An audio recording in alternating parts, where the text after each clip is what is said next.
talking about style. So what do we call good style? Like, oh, he did that in good style. Like, what does that mean? It's like, it when you see it, because there's so many things. If you hear an example, you're like, bad style, good style, bad style, good style. Like, I mean, you can know when you hear each example, but it's really hard to codify. Yeah, I mean, there's also like medium style too, where you're like, oh, I could go back and improve upon that person's style, but like I wouldn't necessarily call it bad style, you know? Right. I mean, some real traditional purists would consider fixed draws at all to be bad style. And so, of course, we would just consider them Luddites at this point. Right. But I mean, that's just style absurd. has evolved. Yeah, But exactly. We're all but like, isn't screw Yeah. that. But I mean, that has evolved. Like initially, maybe like 20 years ago, we would have felt the same way. But, Mhm. now. why aren't fixed draws considered pink points? I never really understood that. Like if you pre-place gear in America, it's considered a pink point, but not fixed draws. But you go to Yeah. Australia and climb, and I mean, and sadly, a bunch of these cliffs are closed now, like in the Grampians and stuff. But like they leave fixed gear all over the place and that's just normal. They don't consider that like they don't distinguish a That's pink point. Though part of that, I think, is because they're freaking bolts or the stupid Australian carrot bolts where you have to hang your own hanger. Right. And so it basically is the same as placing gear. And so the whole thing is totally different where you're like, this is absurdly annoying to clip the bolts. So it's like, of course you're going to leave them fixed. So of course you're going to leave the gear too. It's just like, I randomly found my carrot bolt hangers like in the climbing bin the other day, and I was like, I hope people aren't still using these things. did you immediately throw them away? Because you're like, this is stupid. And the ship has sailed. I was like, I'm Yeah. never using that again. But I guess that sort of takes me to this place where your version of style is something that you were taught where you started climbing. So in some ways that kind of style is similar to the rule-based style where it's kind of like, well, if this is the cultural norm, then I will adhere to this cultural norm. I suppose Yeah. style is all about just conforming to the cultural norms, Yeah, that's true. which now I'm like, F that. Should we be doing that? I mean, climbing's supposed to be all about counterculture. I'm like, should we be caring about style at all then? Just do whatever you want as long as you don't damage the rock or hurt other people. Are you guys in the know about people using laser pointers at the crag? Yes, Yeah. I've seen that. This is new to me. I was just in 10 sleep and I saw it quite a bit and I was just sort of blown away by That's been that. around a long time. I've seen people doing that like 10 years ago in Maple and random places. But Yeah. it's just, I still feel like it's a little niche. Like It's how many niche people want for a laser sure. point? Yeah. Especially so then here's something too about style. Like people were doing that at 10 sleep. People would be across the crag, shining their laser pointer at the holds for someone's flash go, essentially, but then they would call it an onsite. Wait, What? how is that an onsite? Yeah, It's not, but I mean that was Yeah, it's a just flash, like but that's misunderstanding the terms. I think that's Yeah. somebody like not. I mean, we actually had a conversation about this on Climbing Gold recently, talking about lying and climbing, and I brought up the example of some of my family members, like my mother-in-law and other family members who just don't honestly know what the terms are. We're like, oh, I sent this thing in the gym. And you're like, oh, with 7 hangs, and you're like, yeah, you're kind of like, well, I don't think that's technically sending, or like, she has examples of like, oh, my friend climbs 513 in the gym, and you're like, well, I think they top rope to 512 and took 4 times, but it's close enough, like, because basically, I think that I try not to judge somebody if they honestly don't know the rules or don't understand the definitions of the terms and things like that, because you're like, everyone's just learning. But Well, you're here. gonna definitively say that using a laser pointer does not count as It's on-sighting. yeah, no that's way. for sure. But it totally counts for flashing, because I mean flashing is such a big broad gray area, because sometimes Yeah. flashing you've already like lowered down the route from something nearby and like looked at it and maybe even touched some of the holds or like brushed all the holds or chalked them or done whatever. So I Yeah. mean flashing can range from like somebody just gave you some rough beta for the crux to like you have touched every single hold and like thought about it on your way down. And you're kind of like, well, that's a huge spectrum. It's like I Yeah. think a laser pointer fits well within there. Yeah, yeah. I think it's interesting. There's all these like new terms. I'm sure you guys have heard them that maybe even at 10 sleep, probably at 10 sleep, that are like evolving in the sport. Like I hear day flash a lot at the crag now. And I'm like, Yeah. what does that mean? how Does that are mean you doing it in one day? Yeah, but Yeah, maybe I you've think so. also tried it before. Yeah. Is my understanding of it. It's like you tried it last week and then today you got the day you mean- flash of it. Yeah, like you did it on your first try of the day, basically. That's totally stupid. Yeah, I'm not into that. That's confusing. Just a little thought experiment. If you were from another planet and you arrived here and you knew nothing about football, would football be as hard for you to understand as the rules of climbing? Like how hard would it be to understand what a first down is? I think that climbing is fundamentally easier to understand than many other sports, because at the end of the day, you're trying to get from the bottom to the top of something. And yeah, you can kind of split hairs and get into the rules and everything, but ultimately you're just trying to climb up a face. And certainly at its purest, climbing is pretty understandable, in the same way that hiking or whatever else is, you're trying to travel over a certain type of terrain. I think that's where it gets contentious, though. I think I just got baited, but it's just that, Alex, you and Brad did Father Time in a push in a day, all free, whereas like Katie and I spent 2 weeks up there, and we have like various asterisks on it, but somehow we both sent, and I mean, I don't think you're that worried about it, but if I'm calling my thing a send and you're calling your thing a send, and how can they both be sins if they're so different? I think that's where people get upset about style in climbing.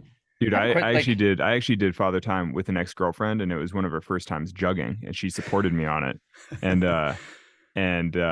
yeah, I mean, maybe the climbing was good style, the jugging was so style, and overall it turned into like a survival experience because she was so worked by the time we got to the top that there was like a storm coming, we didn't know how to get down, and it was all pretty mega. But but actually I would consider that a really good style day for me, because I think I just went up to the bottom, climbed the whole route. Maybe I had to try the hardest pitches twice or something. I don't totally remember, but basically I just climbed from the bottom to the top and climbed things as many times as I needed to do them, and then went to the top and managed to not break up with my girlfriend after an epic day where she freaking was way over her head. It was like, it was classic. Yeah, you're not going to just like dump her on top or anything and be like, see ya. Yeah, her headlamp died. We had no headlamp. I'd never found the gun sight before, the descent way off the top. I was kind of like, oh man, I have no idea how to get down. Freaking Mikey Schaefer, the first ascensionist, sent us a map with like the whole, I'm like on top, being like, how do we get off this mountain? It's like dark and the storm's coming, and I'm kind of gripped, and yeah, it's very exciting. I mean, that's where it becomes worse. like, that's why you start to like get the difference between a touchdown versus a field goal, right? That like one actually has more value than the other. Style is like a differentiator, like another way of ranking or like sort of judging people's ascents. Actually, I would say when I was thinking about personal worst style, it was like doing a first ascent with Tommy on El Cap that has sort of asterisks where like basically the two of us did one of the last pitches from a stance in the middle, where we like climbed half the pitch, fell off, and then just went from a no hands to from the middle of the pitch to the top. Because we were sort of like, well, we plan to be on the wall 3 days. It's already been 4. Tommy's about to miss his family's Halloween celebration, and we're, he's going to be getting divorced if we don't get off the wall. And we're sort of like, oh, like, well, we'll just call it good with half a pitch instead of. But the thing for me was that I was kind of like, well, the whole ascent had left room for improvement in style anyway. So I was kind of like, we didn't do this perfectly, but realistically, someone down the road will do this all better anyway. Because we team freed, we each top roped half the pitches. The aspiration would be for somebody to do it in a day. And so I was kind of like, oh, this isn't perfect anyway. So I'm not too stressed that our ascent isn't ideal. I was kind of like, either way, we established this new climb that anybody else can now go do themselves in better style. So I'm like, that's fine. I feel like for establishing a first ascent, you're like, to me, that's good enough. Though obviously, other people have different standards for that kind of thing. Yeah, but I mean, it for sure always comes down to like time, ability, and then yeah, like, do you have to go? Do you have the time? Do you have the psych to keep coming back up here? Yeah, it's like in our case, it's second to last pitch on the wall. It's a 13D slab, and you're kind of like, can we just be done and go down? It's like my fingers hurt. I'm over it. It was like the 10th pitch, a 13 plus or something on the route, and you're just like, you know what? This is fine. Like, this is terrible. Let's call it good. I feel like when it comes to like multi-pitching or longer routes in general, there's just more room for like a variety of style. Whereas like sport climbing, bouldering, it seems like we allow for less room within like that style component. Like there's a lot more reasons when you're multi-pitching that it makes sense to be like, I did this, but but with a sport climb and a boulder, there's not as many reasons to do that. Yeah, the standards change in relation to how easy it is to enforce those kinds of standards. Like I feel like with hard bouldering sends nowadays, people sort of expect uncut footage of a send, because it's so easy to just set your phone there and like get the, for cutting edge bouldering. But for sport climbing, that's less the case. And then for big wall climbing, nobody cares at all. And then big wall climbing in the mountains, people are like, as long as you get back to base camp alive, you can just say whatever you want about the ascent you did. It's like basically depending on how hard the overall experiences is, the standards just change, which I think is understandable. That's the weird thing with style nowadays, is that it's all kind of choices around like what you're choosing to do as an adventure, but it's very rarely required. It's like you can always just use fossil fuels. You can always like get in the plane, get in the helicopter. It's like, even on the biggest mountains now, and even 8,000 meter peaks, it's like you can get picked up by helicopter at like Camp 4 on Everest. It's like there just is rescue available almost anywhere on Earth now, if the weather permits.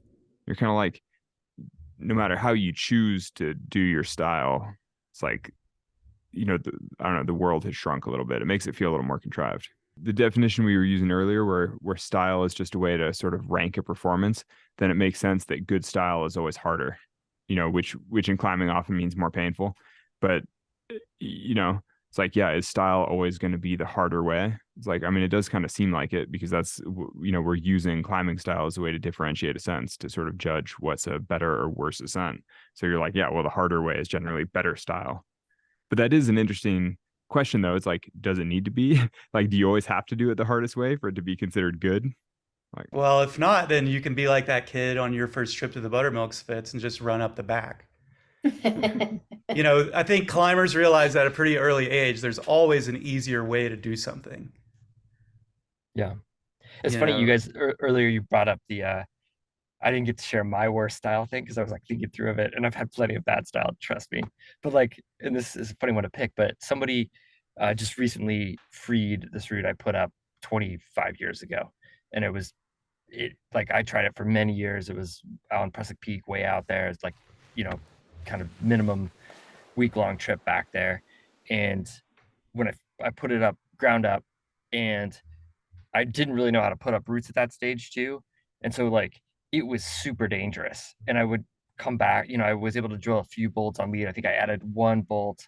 But at that time, the things I felt were like stylish and cool or like proud were things that were difficult and run out. Or like that was the sort of style of the community, like I think that was like when you thought about routes like that, that's what you wanted to create. And when people in the last 5 years have gone and revisited this route, they've called me and be like, dude, this is fucked up. Can we put some bolts on this? And I'm like, yeah, of course. Cause I remember going back like year after year and being like, God damn old me, or like, God damn like previous me. Like, what the fuck? Why didn't you deal with this? And it was so funny how even like as I aged, going back 5 years on this route, I came to realize like what I thought was maybe good style that first year actually produced something that took away from what was actually important about that route, which was how difficult the moves were, right? And like how difficult the movements were, because it ended up being 514. When I put that up, that would have been one of the hardest trad lines in this country if I'd been able to free it, and which of course I wasn't strong enough then. And I didn't make a route, like the style of the thing didn't actually accentuate what was important about it. And it took growing up to kind of realize like, of course you can go put some more bolts in that, because like, I mean, one, I was probably out of bolts because I was broke, but two, it was just, I was hand drilling as a pain in the ass. But it was also, there was that side of it of being like, well, I did this once, you should be able to do it again, even to myself as I projected it. And that ultimately, like, I think that side of it, if I had to come back to it, is that there is that, I don't know, it's I think it's how we style maybe ultimately is how we accentuate the most important part about the experience of climbing for ourselves or even for others in those situations.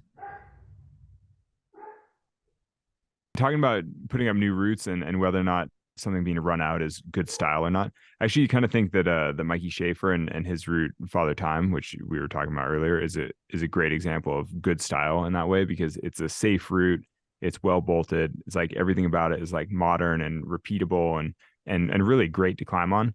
And yet he still did the whole thing ground up as this epic adventure by himself, rope soloing and like hand drilling a million bolts, and hand drilling them again when he freaking went from 1/4 inches to 3/8 inch.